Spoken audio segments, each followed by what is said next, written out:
subscribe to Mufti Tariq Online and press the bell icon for more videos. السلام علیکم ورحمۃ اللہ۔ Doctor محمد Kamran Australia سے سوال کرتے ہیں کہ گناہوں سے توبہ کے جو نفل یعنی صلاۃ التوبہ پڑھی جاتی ہے، اس کا طریقہ کیا ہے؟ تو دیکھیں، صلاۃ التوبہ کے پڑھنے کا طریقہ کار کوئی الگ سے نہیں ہے۔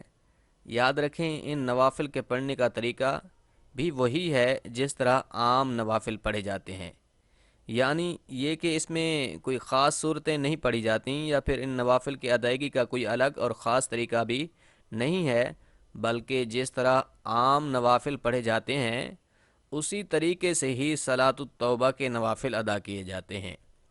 صرف ان میں نیت صلاۃ التوبہ کی جاتی ہے، اور نیت جو ہے وہ دل کے پختہ ارادہ کو کہتے ہیں۔ اگر زبان سے نیت کہہ لیں تو یہ مستحب ہے، اور اگر زبان سے آپ نیت کرنا چاہتے ہیں تو وہ کیسے کریں گے؟ وہ یہ ہے کہ میں نیت کرتا ہوں 2 رکعت نماز صلاۃ التوبہ کی، واسطے اللہ تعالی کے منہ خانہ کعبہ کی طرف، اللہ اکبر۔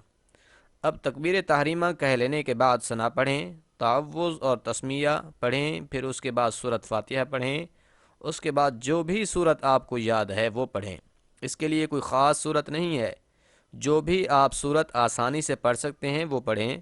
اس کے بعد رکوع و سجود کریں، اس طرح 1 رکعت مکمل ہو جائے گی۔ پھر دوسری رکعت کے لیے کھڑے ہوں، تسمیہ پڑھیں، سورۃ فاتحہ پڑھیں، اس کے بعد پھر جو سورت آپ کو آسانی سے آتی ہے اس کو ملائیں، پھر رکوع و سجود کریں، اس کے بعد التحیات درود دعا پڑھ کر دائیں بائیں سلام پھیر دیں۔ یہ 2 رکعت صلاۃ التوبہ ادا کرنے کے بعد اب جو ہے اصل مغز اس نماز کا وہ دعا ہے۔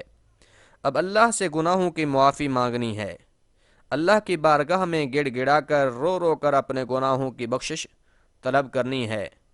توبہ جو ہے وہ صدق کے دل سے کرنی ہے، کیونکہ حضور نبی رحمت صلی اللہ علیہ وسلم نے فرمایا، التائب من الذنب کما لا ذنب لہ، کہ گناہوں سے توبہ کرنے والا ایسے ہے جیسے اس نے کبھی گناہ کیا ہی نہیں۔